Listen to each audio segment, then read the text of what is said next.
mùa xuân nhưng mình không mãi dâng ngập lời nơi tim hân hoan say đắm hát câu tình yêu tuyệt vời.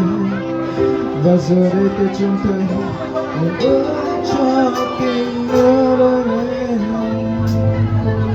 và có mong cho yêu thương những ngày trước cho lòng tôi.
Nhưng mình không làm đau dâng ngập ngừng đôi tim hân hoan sẽ đã hát câu tình yêu tuyệt vời.